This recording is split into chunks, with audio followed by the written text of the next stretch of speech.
Gyanmanjari modern school YouTube channel દ્વારા આપ સૌનું સ્વાગત છે. ધોરણ 7 સામાજિક વિજ્ઞાન, તારીખ 20/7/2021 મંગળવાર.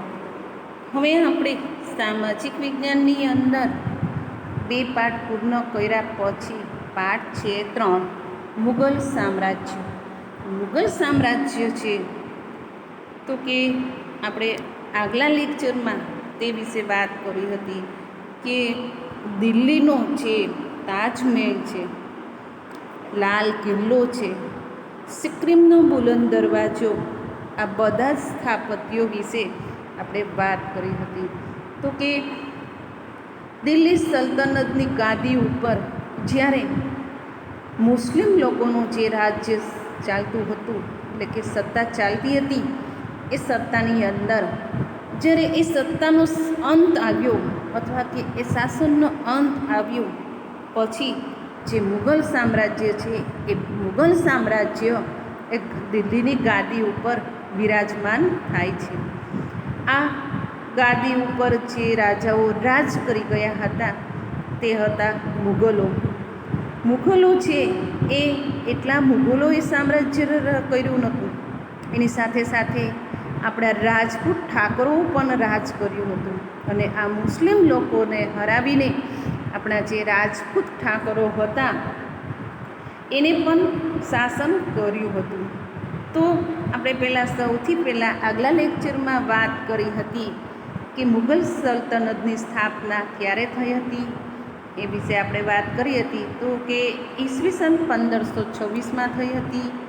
પછી મુગલ શાસકો કોણ કોણ હતા તો કે મુગલ શાસકો હતા તેની વાત કરી હતી. તેની અંદર બાબર, હુમાયુ, અકબર, શાહજહાં, જહાંગીર અને ઔરંગઝેબ આટલા લોકો હતા એ મુગલ સામ્રાજ્યના મેઇન શાસકો ગણાતા હતા.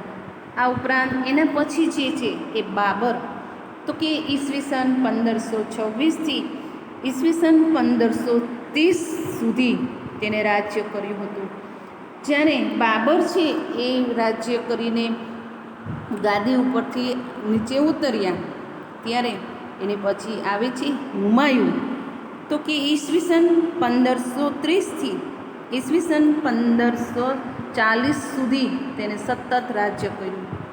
પછી વચ્ચે એને 4 વર્ષ સુધી એ પોતે હારી જાય છે અને એ શાસન છોડીને જતો રહે છે અને ફરી એ હુમાયુ ઉપર યુદ્ધ કરે છે અને જીતી જાય છે. એટલે ફરી ઈસવીસન 1555થી ઈસવીસન 1556 સુધી, એટલે કે 1-2 વર્ષ માટે તે પાછું રાજ્ય કરે છે. હુમાયુ પછી છે શેરશાહ સૂરી, ઈસવીસન 1540થી ઈસવીસન 1545 સુધી તેને રાજ્ય કર્યું હતું.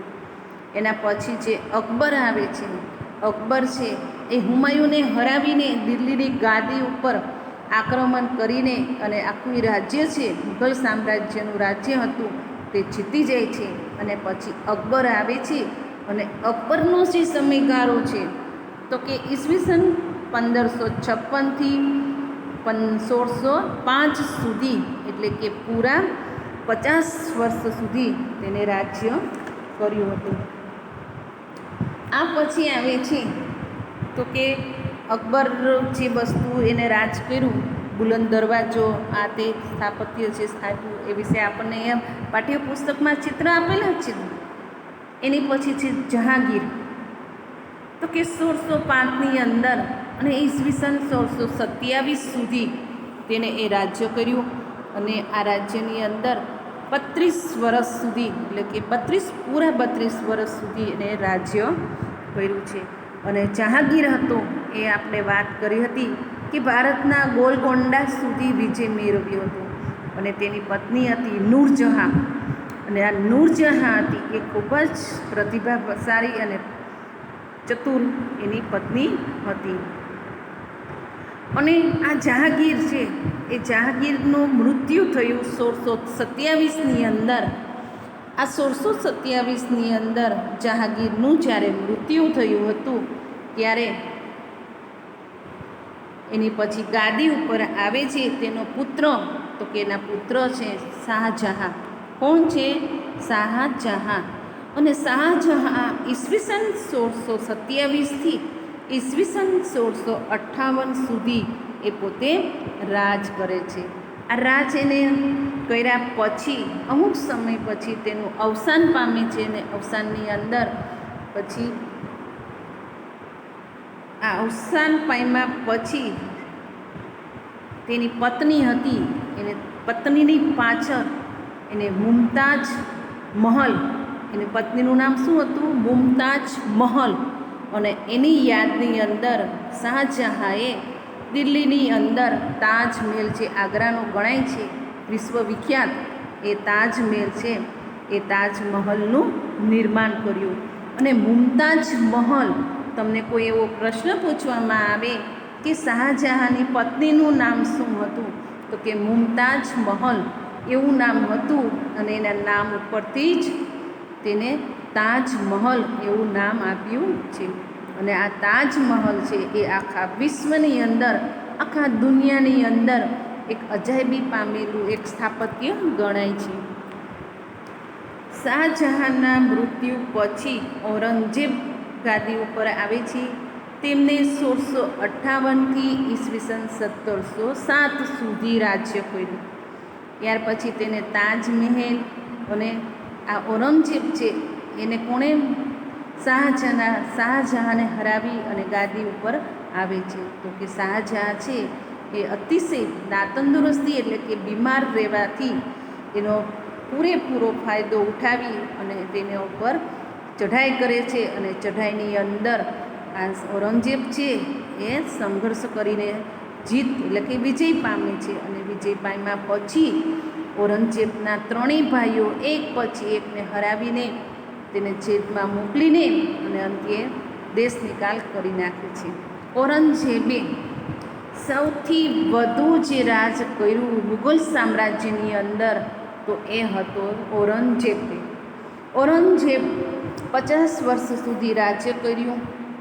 રાજ્યમાં ઉત્તરે દક્ષિણથી લઈને દક્ષિણ જિંજી અને પૂર્વના ચટ્ટાગાંવથી લઈને પશ્ચિમના હિન્દુકુશ પર્વતમાળાના વિસ્તારોનો સમાવેશ કર્યો હતો.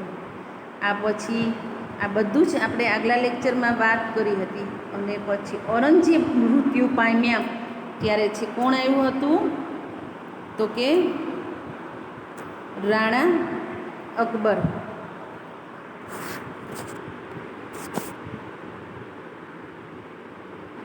આ રાણા અકબર છે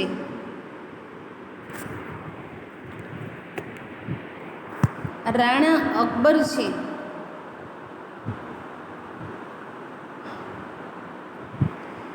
રાણા અકબર એટલે કે રાણા સંગ્રામસિંહ, એને પણ આ ગાદી ઉપર રાજ કર્યું. રાણા સંગ્રામસિંહ પછી મહારાણા પ્રતાપ, અને મહારાણા પ્રતાપ પછી જે કોઈ આપણા વીર જે કહેવાય છે તે હતા, કોણ હતું? વીર દુર્ગાદાસ રાઠોડ. દુર્ગાદાસ રાઠોડ છે એ મારવાડના શાસક જસવંતસિંહના મંત્રી તરીકે પ્રખ્યાત હતા. અને તેને તુલના રાણા પ્રતાપ સાથે કરવામાં આવતી હતી. જુઓ, તેની તુલના કોની સાથે કરવામાં આવતી હતી? રાણા પ્રતાપસિંહ સાથે કરવામાં આવતી. અને ઔરંગઝેબના સમયમાં તેમને તેનું આધિપત્ય સ્વીકાર્યું નહોતું. દુર્ગાદાસ રાઠોડ પછી જે મહાન આપણા જે રાજસ્થાનના જે ગણાય છે, ચિત્તોડના જે મહાન ગણાય છે, એ છત્રપતિ શિવાજી ગાદી ઉપર આવે છે. આ છત્રપતિ શિવાજી ભારતના મહાન રાજાઓના સ્થાન પામનાર એક મહાન મરાઠી સામ્રાજ્યના સ્થાપક તરીકે પ્રખ્યાત થયા હતા. જો છત્રપતિ શિવાજી કોણ હતા, તે ક્યાંના હતા, તેનો જન્મ ક્યાં થયો હતો, પછી તેમના માતાનું નામ શું, તેમના પિતાનું નામ શું, તેના ગુરુનું નામ શું, આ બધું જ તમને આખી એક ટૂંકનોંધ પૂછવામાં આવશે. અથવા ટૂંકા જે પ્રશ્ન છે એ આ છત્રપતિ શિવાજી ઉપરથી તમને ઘણા બધા પ્રશ્નો આપણી પાસે તૈયાર થઈ જાય છે. તો પહેલો જ પ્રશ્ન પૂછવામાં આવશે કે છત્રપતિ શિવાજીનો જન્મ કઈ સાલમાં થયો હતો. જો બેટા તમને ખાલી સાલ પૂછે તો તમારે અહીંયા સાલ પૂછે તો સાલ જ લખવાની છે, પરંતુ એવો પ્રશ્ન પૂછવામાં આવે કે છત્રપતિ શિવાજીનો જન્મ કઈ સાલમાં અને કયા રાજ્યની અંદર થયો હતો એવું પૂછવામાં આવે ત્યારે તમારે આખું જ લખવાનું છે કે છત્રપતિ શિવાજીનો જન્મ ક્યાં થયો હતો. તો કે પહેલાં ઈસવીસન 1627માં શિવનેરી મહારાષ્ટ્રની અંદર થયો હતો. ક્યાં થયો હતો? ઈસવીસન 1627માં શિવનેરી મહારાષ્ટ્રમાં થયો હતો. તેમની માતાનું નામ શું હતું? તો કે તેમની માતાનું નામ છે જીજાબાઈ. અને પિતાનું નામ શું હતું? તો કે પિતાનું નામ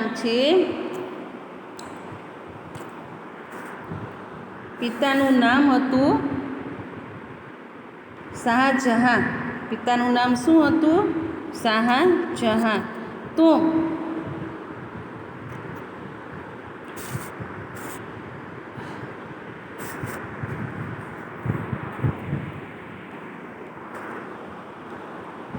અહીંયા શિવાજીના જીવન પર તેમના જે ગુરુ હતા એ કોણ હતા? તો કે રામદાસ અને દાદા બોળદેવનો વ્યાપક પ્રભાવ હતો. જો કોઈને કોઈ મહાન વ્યક્તિ હોય ને તો એની પાછળ એના માતા પિતા અને એના જે ગુરુ હોય છે અને એના વડીલ જે કુટુંબમાં હોય છે એનો મહત્ત્વનો ભાગ ભજવતા હોય છે. તો અહીંયા શિવાજીના માતા પિતા અને એના ગુરુ છે રામદાસ અને એના જે દાદા હતા કોળદેવ, એનો તેને પ્રભાવ છે એ વ્યાપક પ્રભાવ શિવાજી ઉપર પડ્યો હતો. મહાન મરાઠા રાજ્યનો વિસ્તાર કરવા 40થી વધારે કિલ્લા તેને નાની ઉંમરમાં જીતા હતા. જો નાની ઉંમરની અંદર જ એને 40 જિલ્લા જીતી લીધા હતા. મુગલ બાદશાહ ઔરંગઝેબ અને બીજાપુર સાથે તેને લાંબો સમય સંઘર્ષ કરી અનેક વિજયો પ્રાપ્ત કર્યા હતા. આ ઉપરાંત ઈસવીસન 1665ની અંદર મુઘલ સમ્રાટ સાથે તેને તેમની હાર થતાં તેમની સાથે સંધિ કરી હતી. જો 1665ની અંદર જ્યારે મુગલો સાથે તેની હાર એટલે કે પરાજિત થયા પછી આ છત્રપતિ શિવાજીએ ઔરંગઝેબ સાથે સંધિ કરી છે અને ઔરંગઝેબે તેને જેલમાં પણ પૂર્યા હતા. જો આ ઔરંગઝેબ જ્યારે હતો ને એને પણ છત્રપતિ શિવાજીને જેલમાં પણ પૂરી રાખ્યા હતા, પરંતુ ચાલાકીથી તે ત્યાંથી છટકી જઈને ફરી વખત તેને મોરચો માંડી અને રાજ્ય ઉપર ફરીવાર યુદ્ધ કરીને વિજય મેળવ્યો. 1644ની અંદર રાયગઢની અંદર રાજ્યાભિષેક તેનો થયો હતો. કઈ સાલ હતી? 1674ની અંદર. તમને પ્રશ્ન પૂછવામાં આવે કે છત્રપતિ શિવાજીનો રાજ્ય અભિષેક ક્યારે થયો હતો અને કયા ગામમાં થયો હતો? તો કે ઈસવીસન 1674ની અંદર રાયગઢ ગામની અંદર થયો હતો. હિન્દુ સમ્રાટ તરીકે ખ્યાતિ પામ્યા અને તેઓ મહાન વિજેતા હોવા ઉપરાંત કુશળ વહીવટકર્તા અને સંગઠનકર્તા થઈ ગયા. મંત્રીમંડળને અષ્ટપ્રધાન મંડળ પણ કહેવામાં આવતું હતું. ઈસવીસન 1680માં તેમનું અવસાન થયું હતું. 1680ની અંદર એટલે કે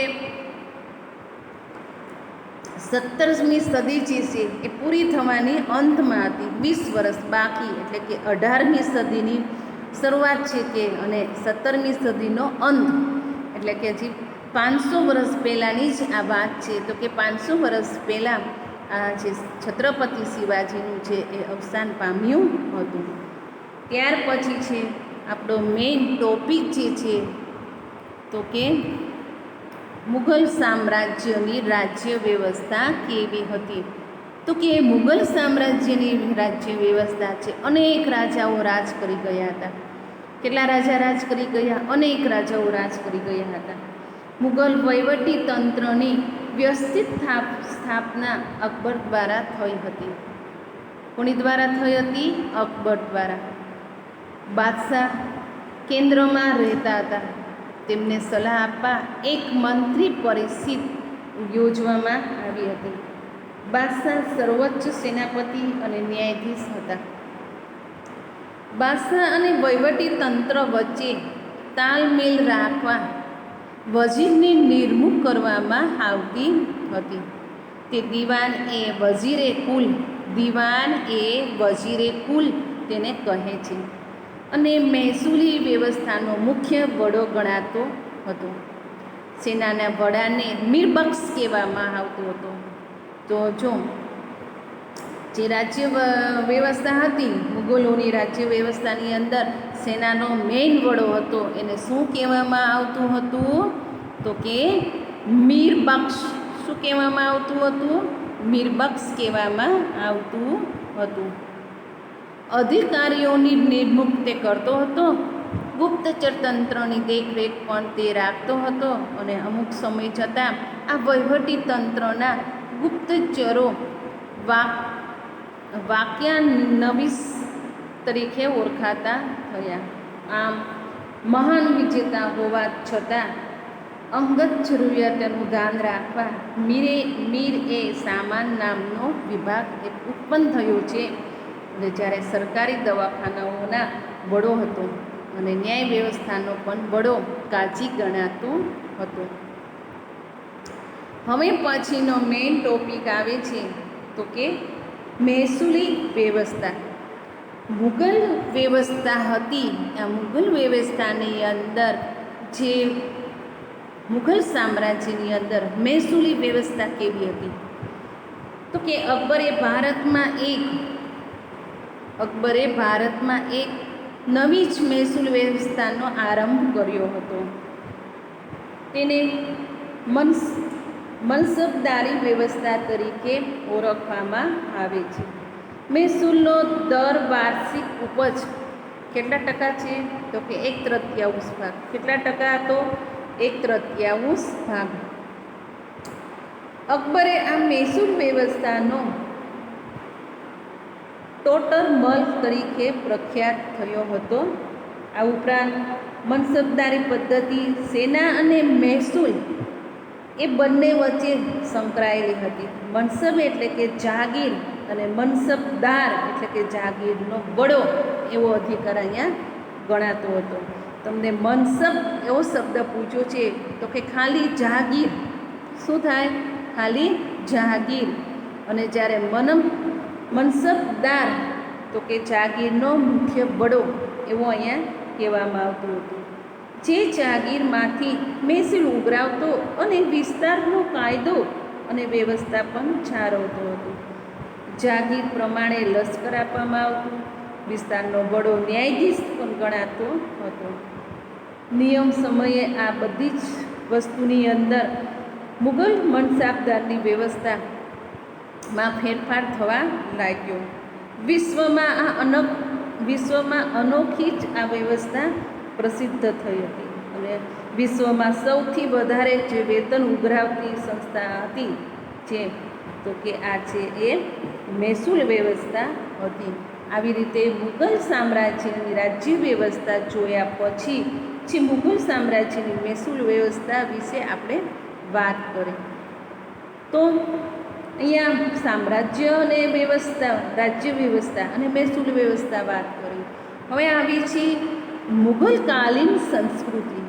તો કે મુઘલકાલીન સંસ્કૃતિ છે, પરંતુ એ હવે પછીના લેક્ચરમાં આપણે હવે જ્યારે લેક્ચર આવે ત્યારે એની ચર્ચા કરીશું.